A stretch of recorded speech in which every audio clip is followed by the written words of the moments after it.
Good evening, Ankit, and thank you for Good joining us evening. on our inaugural episode of Entrepreneur Speak series.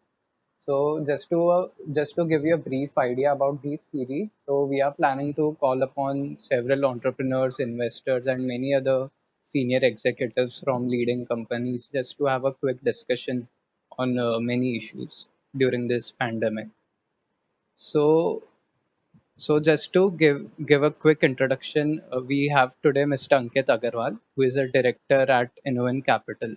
So InnoVen Capital is one of the most leading venture debt companies operating in India and in Southeast Asia too. So InnoVen Capital has a quite awesome range of portfolio startups like Swiggy, Oyo, Yatra, CureFit, FirstCry, and many more, to which they have provided venture debt funding. So, Ankit, why don't you take us through your, professional journey till now? Sure, Harshil. Thank you so much for hosting me today evening, and a very warm good evening to everyone as well. Uh, so I actually started. I grew up in Calcutta. I did my schooling, my college, everything from Calcutta, and I was always a commerce student. So I was pursuing my chartered accountancy and company secretaryship before I start. I joined IMT Ghaziabad in the finance batch of 2008-10, and I think that was my first stint actually outside my home city. So that always is going to be my most learning experience of my life, going outside my city, my comfort for the first time, and obviously got to meet very extreme, diverse, and interesting set of people from my batchmates as well as teachers in my 2 years of stint of IMT Ghaziabad. And since obviously I was pursuing finance at that point of time, so I did my summer internship at UBS in Hyderabad that time in equity research, and got my final placement with Yes Bank in Mumbai, and I was in the central team of credit risk management in Yes Bank. Joined in 2010, but after a year in Yes Bank, I realized that probably I don't enjoy working for very large corporate roles. I'll probably enjoy working for smaller teams. I probably want to engage myself with entrepreneurs, founders, and innovative startup ideas. That's when I was made introduced to InnoVen Capital. Then we had just actually started a year back when I met the team at InnoVen, and I decided to join InnoVen Capital back in 2011. Those days, our name was SVB Capital, Silicon Valley Bank, and the name changed to InnoVen Capital actually 4 years later. At that point of time, actually, startup industry itself was had just kind of started to open up in India, and those days, I think Flipkarts of the world were still selling books. Amazon had not even entered India in those times. But I could see that the startup ecosystem is going to become huge, and I thought could be a great opportunity for me to build a career in investing into startups. And in 2002, since 2011, and I'm almost going to finish my 9 years in the same organization now. And what we do at Innoven is we finance structured debt to early stage, growth stage, innovative companies. We come at very early stage and key financing companies till very late stage. And some of the names that you mentioned, Swiggy, OU Rooms, CureFit, we have financed, invested in those companies multiple times over, starting with very early to a very late stage in their journey. And what we do is our asset is called venture debt. Essentially, what we do is we partner with equity investors, venture capital investors, uh, and we co-invest into startups. But we don't provide pure equity. What we provide is debt capital to startups, which is otherwise not available to startups given they are loss making, given they don't have hard collaterals. So bank funding is not available to these startups. So we provide structured mezzanine debt alongside equity investors to all these fantastic innovative companies. Okay. So, can you tell us what is the investment framework, while you source these deals? So, is it a top-down approach, like you first pin down to a particular industry and then go to the startup working in that industry, or you directly go ahead with a particular startup and work, bottom up? Sh- Sure. So actually, it's an interesting question. It actually depends on the stage of the startup. One solution doesn't fit for all kind of companies that we evaluate. If we are looking at very early stage companies, then something which is extremely important to understand is actually we typically divide into three parts. One is the market that the startup is dealing with. Does it have a very large addressable target market? So typically, the kind of companies we fund, those companies should be having a potential to become a billion-dollar company, become a nationwide company, become a global company. Should be solving a large enough problem, right? So the target addressable market has to be extremely huge. Second thing is what we see is the problem in that the company is trying to solve is that important enough problem. uh, some of the business that we see is typically a good to have businesses which are really not solving very important problems, but what we try to see is that the problem that company is solving has been not been really tried and tested before, and there has to be extremely unique proposition to what company is doing. And the third is the team right to solve that problem in the large addressable market. So combining the three sets, what we see is this the right team, which is picking up the right solution for a very large addressable target market. These are the things that we typically see for more early stage companies. And early stage companies, founding team becomes extremely important. For slightly late stage companies, of course, then more and more factors starting coming into play. Like we start seeing the traction of the company, what has company achieved in last 4 or 5 years, what kind of unit economics, what kind of metrics, what kind of people company able to hire. All those, I think, as and when startups become a lot more mature and late stage, then more and more different kind of factors start coming into the play. So I think that's how the whole startup journey kind of evolves, and that's how our investment thesis also kind of keeps evolving depending on what sectors are we looking at, what stage of the company we are looking at. But I think it's very important that again we keep reiterating that the problem statement should be important enough, market has to be big enough, and team again has to be the best to solve that problem. Okay. That's a very good and comprehensive answer I was looking for. So, and I would like your take, so there is a lot of debate in the startup community between, giving more importance to revenue or revenue growth versus profitability. So what's your take on that? See, we have to understand there is no one right answer to this, right? Uh, and sometimes the word startup is also, I think, abused, Yeah. right? The difference I'm trying to create here is that uh, uh, the kind of startups we read and the kind of startups which actually get funding are still 5% of the startups which get started by millions of entrepreneurs in India every year, right? The difference that we try, the kind of ecosystem we particularly operate are is a tech enabled ecosystem where things change extremely fast, and there is an external institutional capital that supports these startups, right? So it's very important that when an external capital is going to support these startups which are operating into a very unique segment, right, it is very important for startups to grow very fast. If somebody is operating into something which has not been tried before, uh, that thing has to be tried and tested into a much wider set of audience for that to work at scale. That is why everybody keeps harping on growth as a metric, right? But at what point of time profitability start becoming important as well? Also, sometimes depend on the sectors that a startup operating. Uh, uh, the product that startup is dealing with, and I think in initial stages the product market fit and growth is very important.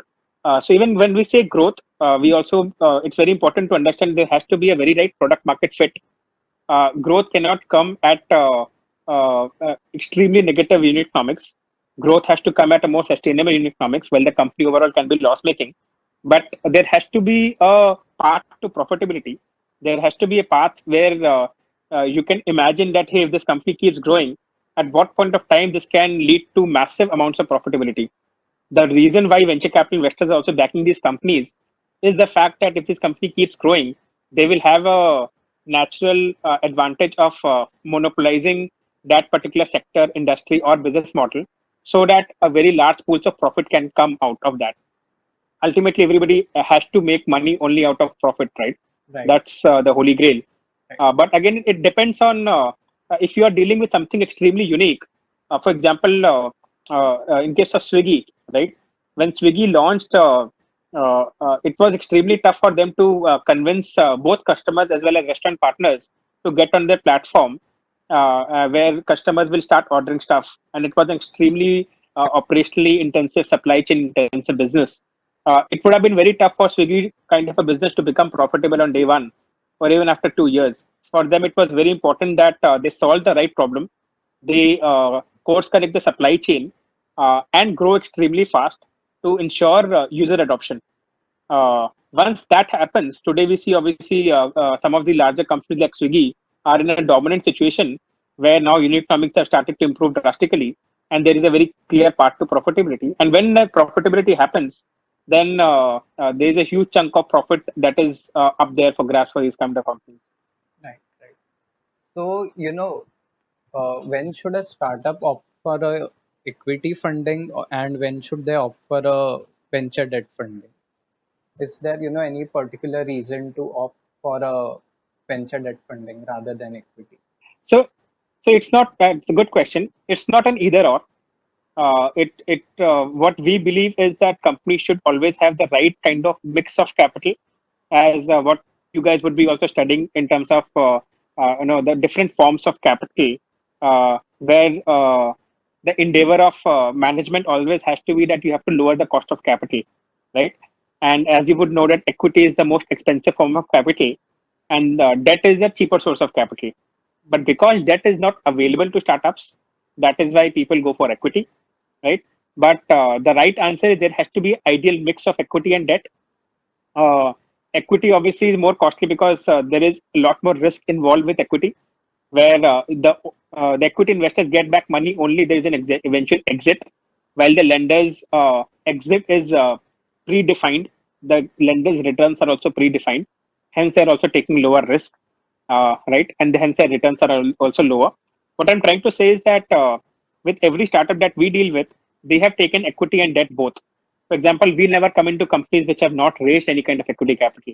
We believe that there has to be a minimum level of equity raised from equity investors and some debt available from venture debt providers like us, which has a right kind of capital mix on your balance sheet, which provides you firepower as well as lowers your cost of capital and lowers your dilution.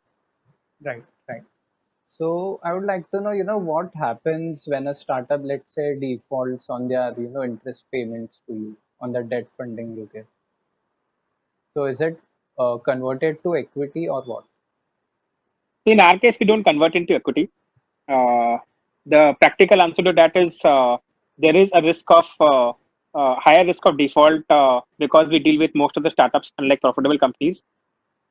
We do lose money in a lot of startups that we fund as well. That's the risk that we underwrite on day one. But the factor of the matter is when the company runs out of cash and they don't have money to pay, we typically work along with the startups to ensure that they find some kind of sustainable path by reducing their burn, by getting to profitability. And potentially, most of these tech-enabled startups have some kind of IP where there is some value in the market for those startups to get sold out. Right, For example, there are a lot of companies in our portfolio which have not been able to grow and raise capital, have not been able to return our money. But at some point of time, those startups got acquired by larger startups for very low values. But as a lender, you still end up recovering some part of the money. So that's the primary difference, which I'm trying to again say between debt and equity, where equity investors do end up losing more because they're taking more risk. But because they're equity investors, when the exit happens, they also make enormous amount of money because of the risk they are taking. And as a lender, our risk is limited as well as our returns are limited. right. So just to get a brief idea, how many cents on a dollar do you recover, let's say if the startup goes bankrupt or something? So again, it depends on very case to case basis. Okay. Uh, Typically, a lender should not have an NP of more than 3-4%. If you look at all the banks and NBFC, so we are an NBFC in India. Right. Typically, a bank and NBFCs, I would say, ideally the NPs range between 1 to 4% in India. For some of the lenders which operate at a very high risk segment, sometimes NPS goes up to 5 to 10% as well.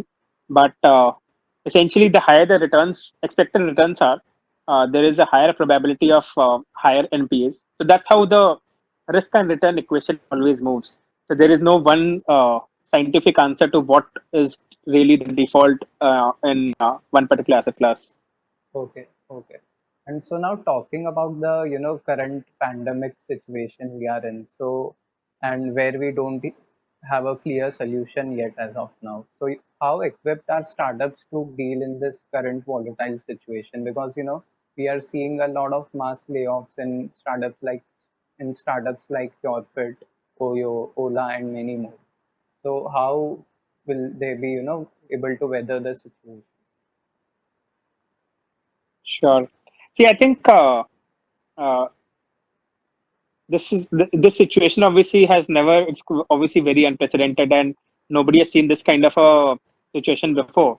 But I can tell you that all the startup founders and investors always go through various cycles. Of course, this is as extreme as it can be, but all the experienced startup founders and investors are used to going through downturn cycles.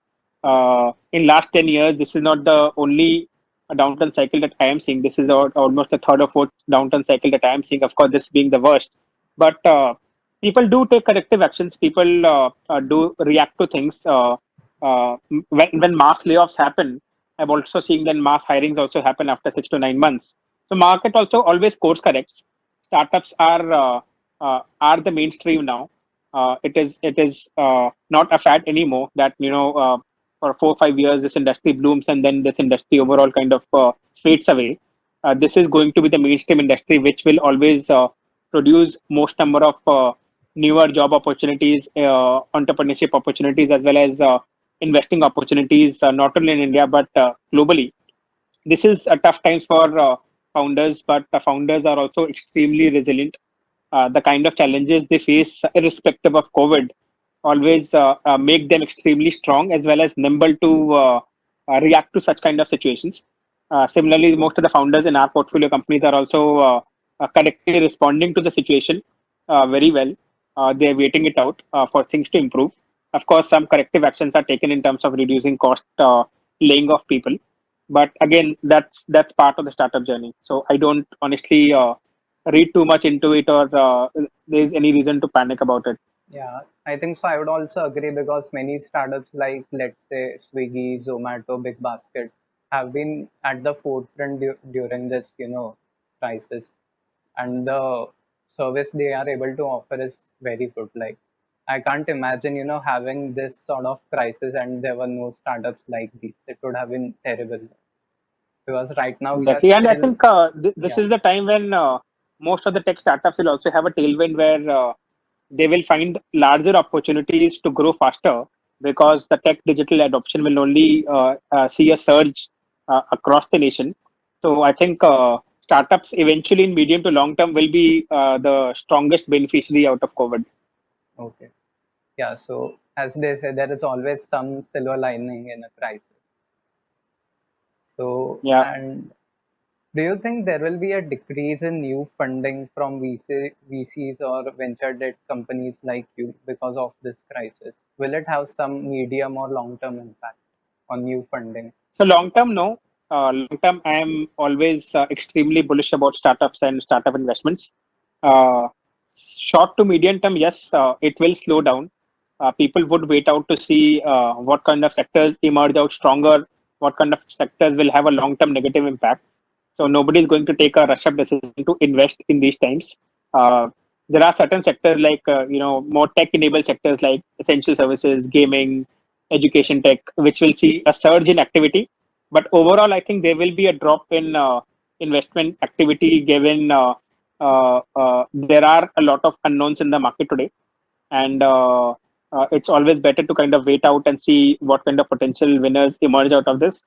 But there is a lot of capital available to be deployed in countries like India. A lot of global capital is chasing Indian opportunities. So that way, it's just a matter of time when things start opening up. You will again see a huge surge in investment activity as well as job creation. Okay, and I just got this question in my mind right now while talking to you. So, do you think there will be some restriction on the capital flows from China in the short term to medium term? Like, will government, implement certain policies which will block the capital coming from China, and how will it impact the startups Well, in they India? have already implemented. Yeah. They have already implemented where any investment coming from China needs government approval.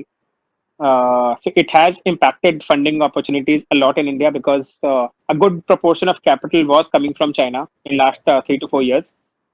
But I think it's a more of a sudden reaction from the government uh, to ensure that some of the ownership, precious ownership, is protected into Indian companies, where Chinese investors uh, don't come at very low valuation and end up owning large majority in Indian companies. But I think it was mostly directed towards listed companies, but ended up being the same for private companies as well. But I think government will come up with a clarification where it will start opening up a little bit more gradually. I don't think so. There can be a permanent restriction on investment from China, given the kind of capital it can attract into India. Okay. And so, do you think the government is doing enough in these testing times to support the startups and, in general, the business side of things? Well, there's never it can never be enough by any government in any country. I mean, whatever you do for your corporate, your industries will never be enough. There will always be opportunity to do a lot more. While I think government does have a strong intention to support startups, but I do feel that a lot of those benefits are not very well channelized, and the recipients don't receive the benefit as much as what it is made to be sometimes. So there is a gap between the source of capital from the government and the beneficiaries in the startup ecosystem. Uh, Even in terms of clarification of policies, I would expect government to be a lot more clearer in their policy announcement across various things. Uh, I would not expect government to keep changing policies also so often, which impacts uh, uh, foreign investments coming into India. Uh, and I think, yes, I do expect a lot stronger support and real stronger support coming from the government into startups. Okay. And can you tell us more about your role as a member of change at Atal Innovation Mission? So I think it's uh, honestly, I have not been able to give as much attention into this because most of the activities also happen in smaller towns, which requires you to travel a little bit more into those cities. But my work doesn't permit me to travel so frequently.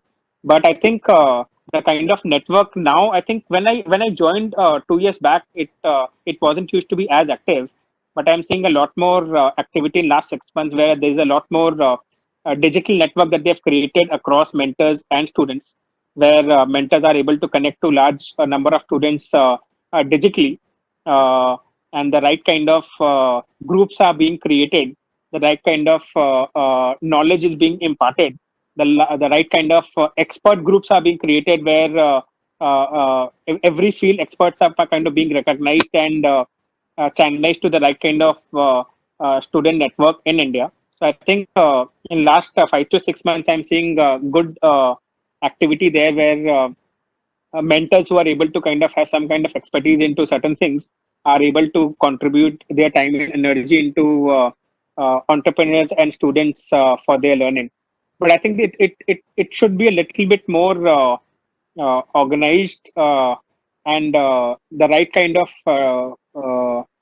uh, communication has to be there across stakeholders for it to be a little bit more productive. But this is definitely a great initiative. Okay. So now coming to the final question, can you share some career tips for students as wanting to establish a career in finance? Because I think so you have a Sorry, very, can you repeat the question? yeah. So can you share some career tips for the students wanting to establish their careers in finance? See, I think I'll tell you uh, one confusion or that I always used to have, which I actually got a lot of clarity later in my life, was when I was student, when I was in IMT, I always used to think finance as a big buzzword where everybody's like chasing for finance careers, and wherever it is written, or whether it is core finance, whether it is non-core finance, it used to kind of sound very attractive. That hey, I want to work for a core finance role, but what does that really mean, right? I think most of the whatever you have to do in finance roles ultimately comes from understanding of the business, uh, understanding dealing with people, having the right kind of sales skills, having the right kind of marketing skills, and using the right kind of intellect. So I think understanding of business, how dhanda really work, is the most core principle of finance. Okay. While people can learn a lot about future and options and DCF models and those thick books about finance, but I can tell you the ground reality of finance is understanding the dhanda very well. So my strong advice to everyone is, when you think about finance, try to learn some kind of expertise into certain sectors, certain industries, how literally thing works, right? For example, one of the very strong attributes which is required for, let's say, a role like us is just to be extremely aware about things. Uh, the most important function as a finance professional is to connect the dots. You'll be able to connect the dots if you are aware about everything that is happening around you. Be it marketing, be it HR, be it IT. Role of finance professional is to connect everything and make those numbers work magically. So I think just kind of knowing the right kind of formulas and being an Excel wizard doesn't make you a finance professional. I think just kind of having the right kind of dhanda business sense and being very aware is extremely important. Uh, that's what becomes. And see, this is going to be a tough time for next 6 to 12 months. Is going to be a tough time for everybody, especially looking out for new job opportunities. But I can tell you, all these business cycles kind of go through these ups and downs. After 6 to 12 months, again, opportunities will start looking up. But one should use this opportunity to kind of do a lot of upskilling. And by upskilling, I don't necessarily mean that log on to some digital course and take some digital certification. By upskilling, I reiterate, it means that know about a subject matter in detail. Take any subject matter, go deep into it, know everything about it. There has to be two or three subject matters which you expertise on, which you know in and out about those particular sectors, or even that how something particularly works, right? That's when you are able to apply those skills into your work when you are really kind of needed out there. So I would strongly suggest that, especially candidates who are coming out of a B school, it's extremely and you all will be under some kind of a managerial role, right? Where you Yeah. will the most important skill will be to kind of dealing with a lot of people. Those soft skills will be extremely important. So I think those are some things which are typically undervalued, underestimated. I think those are the things which I would urge everybody to work on. Okay. So thank you so much. There has been a lot of learning out of this session, and it was really a great pleasure talking to you. Sure, Harshil. Thank you so much for Pleasure connecting to with be here the today. e-cell of IMT Ghaziabad. Thank you, Harshil. Thank you, Thank you. Harshil. And it was a pleasure for me to interact with all of you. Very good evening and good luck. Thank you. Thank you so much.